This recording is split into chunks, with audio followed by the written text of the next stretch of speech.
కి స్వాగతం. మనకందరికీ తెలుసు, భారతదేశంలో ఒక గాన గాంధర్వుడు మొహమ్మద్ రఫీ గారు ప్రపంచ దేశాల్లోనే ఒక గుర్తింపు తెచ్చుకున్న సింగర్గా, గాయకుడిగా అతను ప్రతి ఒక్కరి గుండెల్లో చిరస్మరణీయుడుగా మిగిలిపోయి ఉన్నాడు. అతని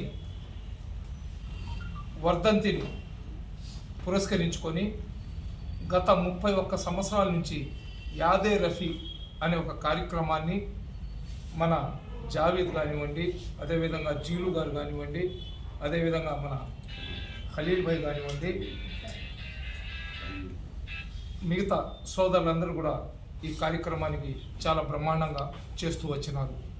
వీళ్ళ టీంలో జాకీర్ అని చెప్పి ఒక అతను గల్ఫ్ ట్రావెల్స్ అతను కూడా వీళ్ళ టీంలో ఉండి వీళ్ళందరూ కూడా కలిసి ఈ కార్యక్రమానికి ఎక్కడ అంతరాయం రానికుండా 31 సంవత్సరాల నుంచి ఆ మొహమ్మద్ రఫీ గారిని స్మరించుకుంటూ ఇక్కడ ఉన్న ప్రజలకు మొహమ్మద్ రఫీ యొక్క గేయాలను స్థానిక గాయకుల చేత పాడిపించి వాళ్ళకందరికీ కూడా మనోరంజింపచేసేవాళ్ళు. దురదృష్టవశాత్తు జాకీర్ గారు కరోనా సమయంలో అతను స్వర్గవాసులైనారు. అయినా కానీ వీళ్ళెవ్వరు కూడా వెనకడుగు వేయకుండా ఆ కార్యక్రమాన్ని అలాగే ముందుకు సాగిస్తూ ఆ జాకీర్ గారి యొక్క ఆత్మకు శాంతి కలిగే విధంగా దువా కూడా ఆ కార్యక్రమం రోజు చేస్తుంటారు. ప్రపంచంలో చాలా తక్కువ మంది ఎవరైతే సింగర్స్ ఉన్నారో, గాయకులు ఉన్నారో వాళ్ళు ప్రపంచవ్యాప్త గుర్తింపు తెచ్చుకున్నారు. అటువంటి గుర్తింపు తెచ్చుకున్న వాళ్ళలో ఎక్కువ మంది భారతదేశానికి చెందిన వ్యక్తులు.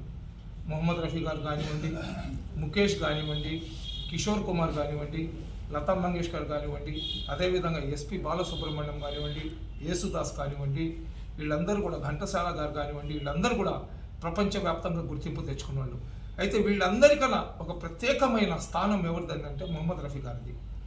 మొహమ్మద్ రఫీ గారు 1958 సంవత్సరంలో ఒక బైజు బావర్ అనే ఒక సినిమా వచ్చింది.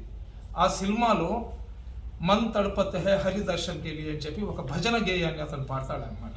ఆ రోజుల్లో టీవీలు లేవు, టీవీ ఛానళ్ళు లేవు, ఏం లేవు. రేడియోస్లో ప్రోగ్రాం వచ్చేదన్నమాట. ఆ రేడియోలో ఆ పాట విన్న తర్వాత చాలామంది హిందూ పండితులు ఎవరైతే ఈ బ్రాడ్కాస్టింగ్ చేసేవాళ్ళు ఉండారో, ఎయిర్ ఇండియా రేడియో ఏదైతే ఉండిందో అక్కడికి ఉత్తరాలు రాస్తారనమాట. ఎందుకని రాస్తారంటే, ఈ భజన పాడిన వ్యక్తి అడ్రస్ కానీ మాకు ఇస్తే అతనికి మా మఠాలకు తీసుకొని పోయి సన్మానం చేస్తాము. అదేవిధంగా ఈ భజన పాడిన వ్యక్తి, ఆ భజనకు మ్యూజిక్ ఇచ్చిన వ్యక్తి, ఆ భజన రాసిన వ్యక్తి వాళ్ళ అడ్రస్లు ఇవ్వమని చెప్పి వాళ్ళు ఎయిర్ ఇండియా వాళ్ళకు ఏదైతే ఆ రేడియో వాళ్ళకు, రేడియో స్టేషన్ వాళ్ళకు లెటర్ రాస్తే అందులో నుంచి రేడియో స్టేషన్ వాళ్ళు మళ్ళీ తిరిగి వాళ్ళకు లెటర్లో జవాబు ఇస్తే ఆ పండితులందరూ కూడా ఆశ్చర్యపోతారు. ఎందుకంటే ఆ భజన పాడింది ముస్లిం మొహమ్మద్ రఫీ, ఆ భజన రాసింది హస్రత్ జైపురి, అతను ముస్లిం. అదేవిధంగా దానికి మ్యూజిక్ కొట్టిన అతను కూడా నౌషాద్.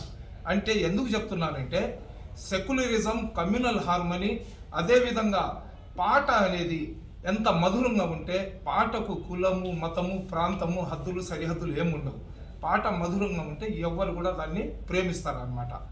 అటువంటి మధుర గాయకుడి యొక్క వర్ధంతిని పురస్కరించుకొని 21వ తేదీ శనివారం రోజు రాత్రి ఏదైతే ఈ కార్యక్రమం జరుగుతుందో కోన్సేరియాలో టౌన్ హాల్ లోపల ఏదైతే ఈ కార్యక్రమం జరుగుతుందో, ఈ కార్యక్రమానికి అందరు కూడా పుర ప్రముఖులు అందరు కూడా వస్తున్నారు. అదేవిధంగా వేమిరెడ్డి ప్రభాకర్ రెడ్డి గారు, కోటంరెడ్డి శ్రీధర్ రెడ్డి గారు, అదేవిధంగా మంత్రి నారాయణ గారు, అదేవిధంగా మన ఆనం రామనారాయణ రెడ్డి గారు, అదేవిధంగా కోవూరు శాసనసభ్యులు మన ప్రశాంతి మేడం గారు, వీళ్ళందరూ కూడా ఈ కార్యక్రమానికి వస్తున్నారు. అదేవిధంగా నెల్లూరు పట్టణంలో ఉన్న సంగీత ప్రియులు ఎవరైతే ఉన్నారో వాళ్ళందరూ కూడా ఈ కార్యక్రమానికి వచ్చి ఈ కార్యక్రమాన్ని విజయవంతం చేయాలని కోరుకుంటున్నాము. అదేవిధంగా ఎవరైతే ఈ కార్యక్రమాన్ని నిర్వహిస్తున్నారో వాళ్ళకందరూ కూడా మీ రాక కోసం 1000 కళ్ళతో వాళ్ళు ఎదురు చూస్తుంటారు. కాబట్టి మీరందరూ కూడా ఆ కార్యక్రమంలో అధిక సంఖ్యలో పాల్గొని ఏదైతే వాళ్ళు పాడే గేయాలు ఏదైతే ఉన్నాయో స్థానిక కళాకారుల చేత పాడిస్తారో ఆ గేయాలను మీరు విని మొహమ్మద్ రఫీ గారి యొక్క పాటలను ఆస్వాదించి మీ ఆశీస్సులు ఈ యాదే రఫీ కార్యక్రమం నిర్వహించే నిర్వాహకులకు ఇవ్వాలని చెప్పి కోరుకుంటున్నాం. ఎందుకంటే సూర్యుడు అందరి కోసం ఉంటాడు, చంద్రుడు అందరి కోసం ఉంటాడు, అదేవిధంగా గాలి, వెలుతురు, నీరు ఏదైతే ఇవన్నీ ఉన్నాయో ఇవన్నీ కూడా యూనివర్సల్ అనమాట. దానికి ఒక హద్దు ఉండదు, దానికి ఒక పేరు ఉండదు, దానికి ఒక మతం ఉండదు, ఒక కులం ఉండదు, దానికి ఇదంతా నాదే అని చెప్పేసి హక్కులు ఎవరికి ఉండవు. అదేవిధంగా మొహమ్మద్ రఫీ గారు కూడా ఏ విధంగా సూర్యుడు, చంద్రుడి యొక్క చల్లదనము, సూర్యుడి యొక్క వెచ్చదనము, అదేవిధంగా గాలిలో ఉన్న ఆహ్లాదకరం, వీటన్నిటిని కలిపితే మొహమ్మద్ రఫీ అనే ఒక వ్యక్తి తయారవుతారనమాట. అటువంటి వ్యక్తి యొక్క గేయాలను మీరందరూ కూడా మా స్థానిక కళాకారుల గొంతుతో, స్వరాలతో విని మీ అందరి ఆశీస్సులు వాళ్ళకి అందించాలని చెప్పి ఈ కార్యక్రమాన్ని ప్రతి ఒక్కరు కూడా వచ్చి తిలకించి మీరు విజయవంతం చేసి మీ దీవెనలు వీళ్ళకి అందించాలని కోరుకుంటుంటా. అస్సలాము అలైకుం.